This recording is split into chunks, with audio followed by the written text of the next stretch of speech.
Well, for me, as like a great example would be if you look at all the greats, look who's been in their corners most of their career, like GSP, Khabib, DC.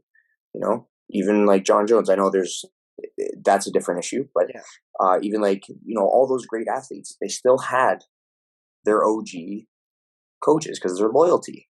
yeah, You know what I mean? Especially with like Khabib or even like the American Top Team guys. yeah, They all stay with those guys and they just train, cross train, or they bring people in, yeah. and they just stay with them. They're not hopping to gym to gym to gym to gym, and then sometimes it works out, sometimes it doesn't. But it's like Well, I'm gonna give you a good example of a former foe where it didn't work out. Kevin Lee, right?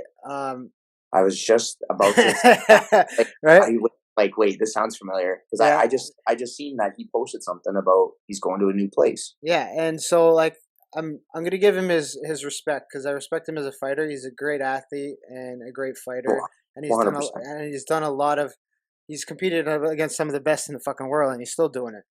But I think one of the issues where he ran into problems where was when things went wrong, and when I say wrong, a simple loss, he overthought it too much, like it was somebody's fault.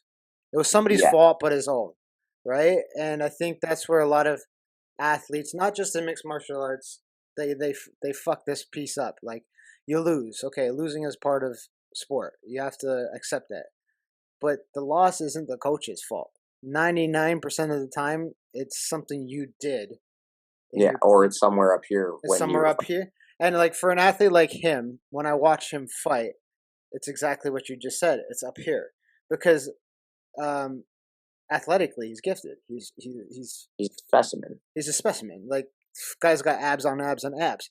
I only get the I, I I get a 4 pack only when I cut weight. The guy wakes up with 7 pack. Like he's got 60 abs. He's fucking Yeah, he's just he's an a athletic specimen. So I feel like when athletes like him run into issues where they lose or they have less impressive wins or something like that, they start falling into that mental trap where they're looking for people to blame for an own personal issue.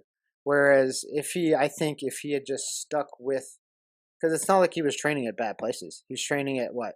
with Fucking Extreme Couture, I think, in yeah, Vegas. Extreme Couture. He was up in Montreal. Like these are world class level The gyms. gyms, yeah, they're the elite gyms. The They're elites of elites the, go there. the best of the best of the gyms. You have the best guys in the world traveling to be there. So I don't think it's a matter of lack of coaching at that point. You know what I mean?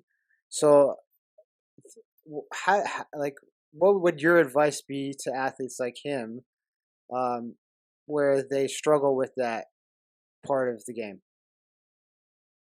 Uh, for me, I would say like you need to sit down with like your group and you need to do some, I guess, communication. Like, okay, where am I shitting the bed? Yeah, Okay, where do I need to improve? What do I need to do? Do I need to see like a sports psychiatrist just to help my mental game? Do I yeah, have to, do these things? What do I reassess? It's like I already, especially when you're at that point, it's like you already have the skill set. You know how to fight. yeah, You know how to spar. You know how to roll. You know how to wrestle. You know how to do all these things. Okay, let's break it down to where. Why are you feeling like this? Is your cardio lacking? Why is it? Why is it? Is it up here? And you're looking for a way out, or do you need to push harder? Like, what is it? Like I think it's a big communication thing with him and the coaches that need to be brought to his attention. Maybe hold yourself more accountable. It totally depends. It totally depends. But to me, it's like, all right, I want to talk to my coaches. I want constructive criticism. I don't want like it. If you're gonna like verbally abuse me, at least do it constructively so I can learn that. yeah, yeah. You And, know. and like and I think that one of the things that I missed, and this was me